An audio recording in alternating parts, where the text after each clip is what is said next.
You live on the 556th floor of structure P46. Last night there was another Samosbor. It even spread through your own floor.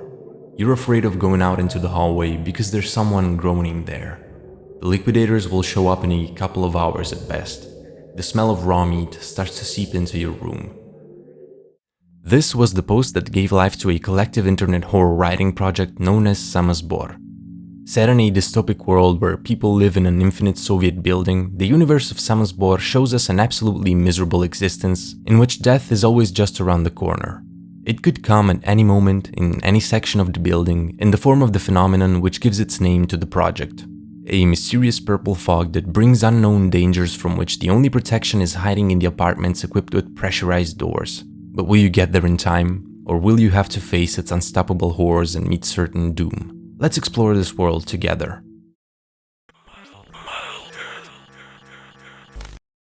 The original post dates back to May 2018, and it was uploaded on Dvach, basically the Russian version of 4chan. The simple snippet managed to conquer the attention of the anonymous posters on the site, who started expanding on the concept until they had a new and fleshed out internet horror universe on their hands. Samosbor has no real author, and it's a world to which anybody can add their stories and use as they wish. Some have written novels, some have made games, and others have created animated shorts. If you like Stalker, Metro 2033, and The Backrooms, you'll probably enjoy Samosbor. Most of the information I'll be relaying to you comes from the fandom wiki, and from a post by user Roman Namudaki on DTF, interesting name for a website, who tried to put together all that was known about this world at the time in a single coherent post, so hats off. Immediately, we need to establish the fact that Samosbor's lore is not written in stone. In fact, even in this post, the author says that Samosbor's lore is the absence of lore. Flexibility and freedom of ideas are some of the pillars of this universe. Be that as it may, a few consistent elements do obviously exist, or it would all fall apart. And the author of the post lists the 14 commandments of Samosbor. I'm not gonna read them all, and also I'm gonna switch their positions on the list to make them make more sense. The setting of Samosbor is an apparently infinite building called Gigakhrushchevka. And by the way, a Khrushchevka is a type of prefabricated panel building that spread through the Soviet Union from the 60s. Pretty much the typical dreary commie blocks we're all familiar with at this point. It gets its name from Nikita Khrushchev, the Communist Party leader of the time. The origin, height, width, and general size of the Gigakhrushchevka is unknown. The floors even go into negative numbers, which might imply that the structure extends below the ground, although no one knows where the ground is. There is no exit, and nothing about the outside world is known, or even if it exists at all. Inside the giant building, elevators, stairs, apartments, and labs can be found, although sometimes these have been covered in concrete, potentially creating isolated blocks. The floors themselves can go from a simple collection of a few apartments to full-on small neighborhoods. If there are windows, they look upon other blocks or sections. So, all in all, a perfectly depressing setting. Now, you might immediately think of the backrooms. What with the whole infinite rooms and floors idea? What's funny is that, if I'm getting this right, Samosbor started at least 1 year before the first posting of the famous backrooms image. Nobody knows what the Samosbor is, how it works, or where it comes from. So here we get to the namesake of the whole project. Samosbor is a made-up compound word formed by Sam, which means self, and Zbor, which means assembly or collection. If you're Italian, please refrain from laughing, you child. So you'll see it sometimes translated as self-assembly and other times as self-collection. But for the purposes of spookiness and for what it actually is, I think that self-harvest would be a cooler translation. So, Samosbor is an event that takes place inside the Gigakhrushchevka, and not much is really known about it, except the fact that it's lethal to anyone caught in it. It can happen at any moment, on any floor, and can last for any duration of time. From what I understand, people online advise to never disclose what it actually is, because it will ruin the mystery. But some decide to go against this, and so we have versions in which it brings deformed monsters, viruses or infections of some kind, radiation, mold, etc. What is pretty recurrent is the fact that the Samosbor is accompanied by a purple or violet fog or sometimes brownish gunk, and the smell of raw meat. There is no way for the inhabitants of the structure to protect themselves against this event except hiding in their apartments and locking their pressurized doors, which are another recurring element. These can be found at the entrance of any apartment and can take any form: square, round, small or big, automatic or manual, or even just simple doors of which the frame has been lined with asbestos to make them airtight. In normal conditions, these will keep the Samosbor outside and save the inhabitants' life. All floors also have a security system which always warns the inhabitants of the coming Samosbor. The problem with this is the fact that you have no idea of how early it warned you. The event could be 3 minutes away or a whole month, according to some. So yeah, better than nothing I suppose, but still not great. The only other protection that the people have are the so-called liquidators. These are basically military volunteers who are tasked with handling the consequences of the Samosbor. So I'm guessing that if it brings monsters, they need to dispatch them, or whatever else it brings, they'll probably burn it down or shoot it. This is an important point, by the way. They cannot stop a Samosbor event, but only deal with its consequences. They also function as a sort of KGB. You see, apparently there is a political party in charge inside the structure, and it's the Communist Party of the Gigahrущёвka, obviously. The liquidators answer to them and take care of any political dissenters or suspicious persons. They function both as a sort of army and police force, patrolling the giant building and allegedly trying to keep the order. The mortality rate among the liquidators is incredibly high, but this doesn't stop young men from constantly volunteering to become one. Another group under the control of the party is the Institutes of Scientific Research, or Научно-исследовательские институты, or NEE. So these guys are basically tasked with the research of anything pertaining to the Gigakhrushchevka and the Samosbor phenomenon. They study its effects and run experiments on the gunk it leaves behind, or on the creatures or mutations it brings. They're also responsible for the fabrication of new weapons, equipment, pressurized doors, and for the maintenance of the alarm systems. So generally speaking, these are the guys allegedly working to understand something about the world they live in and to improve everyone's living conditions. They're said to be specifically protected by the liquidators, seeing as they're an important asset to the powers that be, aka the party.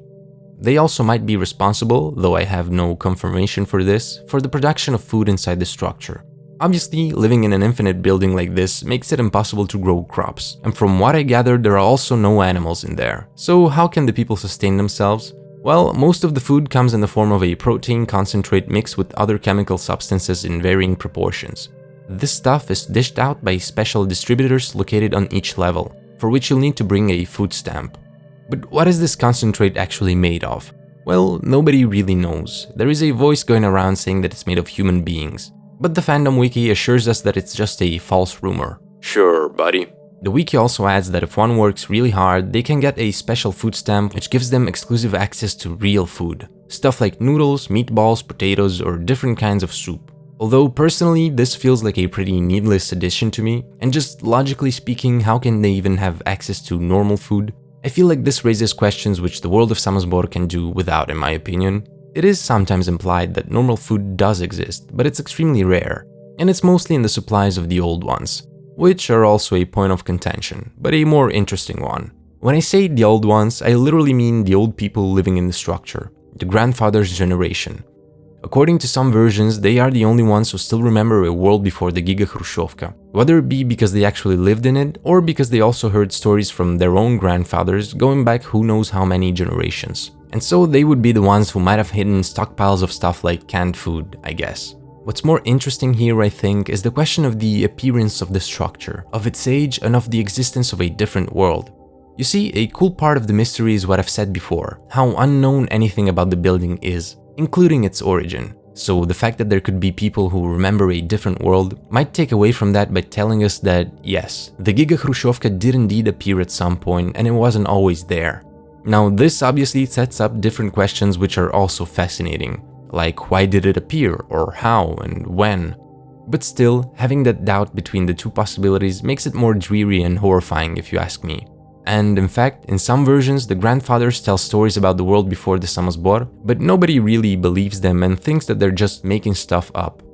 Another fundamental point that the author of the DTF post lists is everything breaks, which I thought was a very interesting cornerstone to this universe. The pressurized doors, the alarms, the loudspeakers, stairs, elevators, electrical panels, everything in the world of Samosbor is subject to decay and malfunction. This obviously adds a whole new layer of pressure on the inhabitants whose life is already constantly at risk, making the structure feel even more dangerous. And in fact, this lights perfectly in what the poster calls the 3 pillars of Samosbor, which are not lore or world building related, but tie more so into the philosophy or headspace which one might want to adopt when adding to the project. 1. Total hopeless despair. There's no sliver of hope in this miserable world, and everybody's the same in the face of the knowledge that they could die at any moment because of the Samosbor. 2. Absurdity bordering on meaninglessness. Here you see the influence of the Soviet Union aspects of the project. Even if you don't die from the Samosbor, anything else could kill you in the structure. And this constant pressure transforms life in the Gigakhrushchevka into a sort of Sisyphean punishment, in which no matter how hard one tries, the result always ends up being failure. Obviously, the world of Samosbor adopts what we could call a Soviet punk aesthetic, basically just taking cues from visual elements typical in the USSR, whether it be furniture, uniforms, weapons, propaganda posters, or technology. And with the visuals, it also brings that specific feeling of misery and listlessness that is now so associated with the time period. The bad living conditions, the propaganda and the constant KGB surveillance, the idea of a never-ending regime and all that. Russian creators trying to come up with a fictional world and not make it the most miserable thing in existence challenge? Impossible. And the third pillar is the total defenselessness of the protagonists. This one obviously ties into everything we've already said, and I guess it's more of an idea to stop people from writing in their super powerful ninja cyborg wolf OCs that can just survive anything and that would go against the whole atmosphere of this world. So, everything breaks, everyone is destined to die at a moment's notice, and everything is just miserable and hopeless. A question might arise then. Is there even a point in telling a story in such a world? Can you actually do anything with it, or is it just gonna be a sadism fest? Well, surprisingly enough, I think you can do a lot with this concept. First of all, because you can pretty much do whatever you want with it, seeing as there's no real canon. But even without straying much from all the previous suggestions, there's still a lot of potential. With only a few details, it already feels like a very concrete world. The atmosphere is immediately palpable, and you can easily imagine what kind of characters might be encountered in such a setting. You could take it in many different directions, whether it be a small and intimate story about people just surviving day by day in the structure, trying to find any kind of solace in their existence, to big power plays and conspiracies going all the way to the top of the party trying to control life in the building, or even go the paranormal horror route and play with crazy monster concepts and lean into the constant pressure of unexpected doom, or go all blam on it and focus on the exploration of the infinite building and the mystery of its existence. Really, the options are endless, and I guess that's what happens when you have these big collectively created worlds, like the Backrooms, for which anybody could add pieces or just make up their own canon starting from a cool snippet of world building. I personally find the concept of death being a constant possibility, but never knowing when it will strike, to be the most interesting part of this universe. I mean, at the end of the day, it's just a metaphor for how death works even in the real world, only manifested in a much more literal sense, and I love ironic twists like that. The question of how one could even find it in themselves to try and survive in such a situation is already enough to make it fascinating. Well, that and the infinite building itself is also pretty cool. Now, I want to go over some extra information from the wiki, which I found to be not as fundamental as the ones I've already listed, but still pretty interesting. Afterwards, we'll go over some examples of what the project was turned into outside of Dvach. Just remember that these are more so additions, and nobody really has to care for them if they don't want to. First of all, some ideas about the Samosbor phenomenon. I've already explained how unpredictable it is and that it can last for virtually any amount of time. But what's also interesting is how often it can happen. It is possible for two Samosbor events to take place mere minutes apart from each other, or even take a whole bunch of what they call cycles, which is a measure of time in Samosbor that I'm guessing corresponds to more or less a day from what I read. While nobody has ever seen the Samosbor and survived, it is still possible to hear the event from behind the pressurized doors. Among the sounds you might hear there could be the scraping of metal, squeaking sounds, horrible screaming, a sound comparable to the explosion of a nuclear reactor, which is a wild escalation, the sound of the building getting destroyed, or even the voices of your family and friends begging you to help them by letting them in. That always has to be a thing in these types of stories, doesn't it? Then, a few more interesting things that can be found in the Gigahrushchevka. I've already told you about the laboratories in which the scientists work, but where do other normal citizens work? Well, in the building we can come across the factories. These can take up one or more floors and are used for the production of raw materials and basic equipment. Now, these are probably different in every writer's mind, but I'll tell you how the wiki describes them. It divides them into four main parts. The warehouses of raw materials, where whatever useful material people can find in the building is stocked. Obviously, looking at the world we're discussing, most of this is probably just going to be metal and cement, nothing fancy. But this does raise interesting questions, like, do they just destroy other parts of the building to get it? Or do they find materials lying around on other levels? Or what? Then there's the workshops, which are just as they sound, like normal workshops. It's here that the workers transform the raw materials into usable objects and equipment. I'm guessing these are basic things like pipes, parts for doors, ventilation units, and, the general stuff that might be needed in the building. Then there's the warehouses for the finished products, pretty self-explanatory, and the administration offices which manage the work that goes on in the factories. Another area in the building which might be a big point of contention for people is the ulica, which is surprisingly hard to translate in this context. You see, normally it would mean street, not as in just the road, but like a road and the buildings around it. Only in this case we have no road, no literal street, so I guess we could simply call it the outside. But then you might get confused and think that this is referring to the world outside of the building, which we already said has never been reached, so I guess we could call it the alley as a middle ground. Anyway, what are these alleys? Well, allegedly they're vertical shafts that can sometimes be found in the Gigahrushchevka outside of the windows of living blocks, which appear as an empty space in the building. From the windows you can just see more blocks and there are no doors or balconies to exit into these areas. It's like living in a big building complex with an internal courtyard or something, where you can see the other inhabitants' windows, only without the actual courtyard itself, but instead an apparently infinite drop. Some people have tried to climb it, but never managed to reach a bottom. According to some, the alleys are actually a mirage. So you probably see why I said that this could be a point of contention. It kind of takes away from the totality of the structure, doesn't it? Even though they're supposedly endless and have no exit, I can imagine them at least giving the people some sort of hope as a minuscule sliver of freedom. And if the Gigahrushchevka is supposed to be completely hopeless, well, this defeats that purpose a bit. I still think it's a fascinating detail, to be honest, and I like the idea of it being a mirage, because what does that mean? Are the people so mentally anguished by the structure that they start hallucinating things like this, like an oasis in the desert? Or is the building actively messing with their perception of reality? It's a risky detail to use, but could have some interesting developments for sure. The rest is mostly about the citizens' lives, which we've pretty much covered already, and the ranks of the liquidators, which I honestly find to be incredibly boring. So let's just jump into some examples of this universe being used in other media.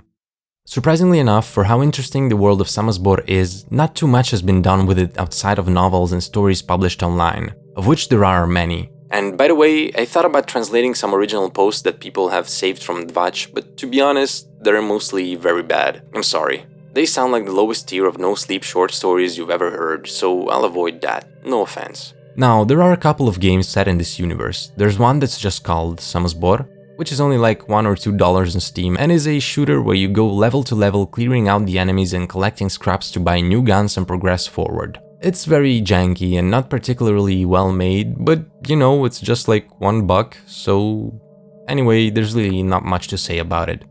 I've also seen Kletka do the rounds. It's a Lethal Company type of game set in the universe of Samosbor. In it, you play as a convict who gets sentenced to ride the Kletka, a living elevator with a big gaping mouth on its roof. Your objective is to keep riding down each floor, trying to reach the heart of the Gigakhrushchevka. On each floor you'll find stuff like scraps, food, fuel and tools. All things you'll need to repair, refuel and feed the elevator, or else it'll devour you. Of course, these are not the only things you'll find, because there's also mines and bear traps lying around, and monsters wandering the halls. Not to mention that at a moment's notice, the Samosbor can start, and you'll either have to quickly run back to the elevator or hide in a room with a pressurized door, or you're doomed. Now, I'm not a big fan of these types of games, but I can see how others could really enjoy this. The game's still in early access, but the atmosphere is solid and there's a lot of detail put into it already. It uses the universe of Samosbor in an interesting way, and it surely makes for a captivating experience. For now, it might be the most immersive game set in this universe, so give it a try if it sounds like something you'd enjoy. But then there's Living Cell, which caught my attention enough to play through the whole thing. At first glance, it might look a bit rough, but I think it's really worth your time if you like point-and-click adventures or if you grew up playing Flash games on Newgrounds. In it, you're a liquidator whose team has been wiped out by the Samosbor. You awaken and realize that you need to evacuate the level immediately if you wish to survive and get back to your wife. You'll have to explore the various blocks around you and find the objects you'll need to progress, be it keys, security codes, or stuff that other survivors will ask you to find. You'll also need to constantly keep your flashlight batteries and gas mask filters in check if you want to live. The game is quite short and I don't want to give too much away, but I think this is exactly how a collective creation like Samosbor should be utilized. It takes the basic lore elements from that universe and uses them in its own way, adding freely to the lore without ever making it feel forced. There's also many small and mysterious lore details in here which make the experience a bit more lively. And the story itself is pretty nice with some cool twists along the way. Also, it's pretty spooky but not horror in a jump scary way, so there's also that. This might be a good thing for you or it might be bad. Again, if you're into this sort of thing, I'd highly recommend it. And that's pretty much it for games. But my favorite piece of media about Samosbor is probably a small 3-episode animation project that you can find on YouTube by MHR Cartoon. There's almost no dialogue in here, so even without knowing Russian, you can easily follow it. It gives us a glimpse into the hopeless life inside the Gigakhrushchevka through a young protagonist who is obviously not doing too good. I'd advise you to watch it right now if you like the animation, which admittedly can be a bit rough. It has that Newgrounds vibe too, because I'm about to spoil it. So in short, the first episode is pretty much a nightmare that the protagonist has, in which he disables the alarms so when the Samosbor comes it kills everyone. This either shows us how miserable he feels or that something is influencing him in his sleep, though what we don't know. In the second, he gets picked up to go along some liquidators and help clean up an area that has been hit by the Samosbor. Here they obviously get caught up in another wave and he manages to save himself by the skin of his teeth. After coming out of hiding, he finds a dead courier and swaps their uniforms.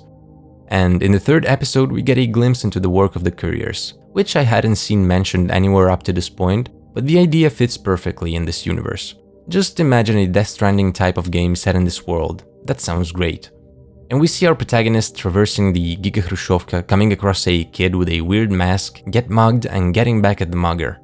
Unfortunately, these are the only 3 episodes so far, and the third one was 2 years ago, so who knows if we'll get more. Personally, I thought that this expanded nicely on the lore and gave us that intimate type of story which I was proposing before by putting us in the shoes of this poor guy. It's nice to see what other areas or roles other creators come up with, while not ruining the atmosphere of the project. So hats off to this artist. And lastly, I want to mention a small channel called Universes of the Unexplained, who does 3D animation. They did one for SCP and also one for Samosbor. It's very short, but I can definitely see the potential here. The last video on the channel is a teaser for the next Samosbor episode, which was supposed to come out on the 6th of June, but as you can see, it hasn't yet.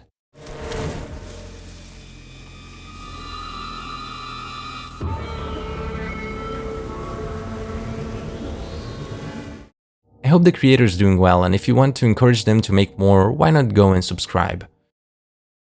So really, that's it for Samosbor related media. Personally, I do find the concept really cool, and seeing how bad some of those original Dvach posts were, it honestly surprises me that the overall project still manages to keep its attractiveness. I also generally love the idea of these universes freely created by just passionate people who wanted to add to a collective piece of world building, be it this, the Backrooms, or the SCP Foundation, regardless of their quality. This kind of stuff must be especially fun when it's just getting started and anyone could have a chance to add pieces to it. This is also probably why the hype for it seems to have died down. While it's a cool concept, many were probably interested in it while it was still going strong on Dvach, and maybe they don't see the point in it anymore. But as I've said before, there's a lot of potential here, honestly. Whatever medium you choose, if you like exploring already existing worlds while being able to freely build upon their lore, this stuff is ripe for the taking. I also just think that the mental imagery, the ideas, and just the atmosphere that Samosbor conjures in one's mind are quite strong. The dreariness, the horror, the absurdity, all of it. The writer of the DTF post I've used at the start even outright puts it as a rule that this should be an insane mix of Orwell, the USSR, and Lovecraft, which really hits the nail on the head, in my opinion. But you tell me, what did you think of it? Do you find it as cool as I do, or does it seem like something you've already seen 1,000 times before? Also, no face cam for now, because it's getting way too hot to record here, and I don't want to be a sweaty mess on camera. So yeah, thank you for watching, and see you, Space Liquidators.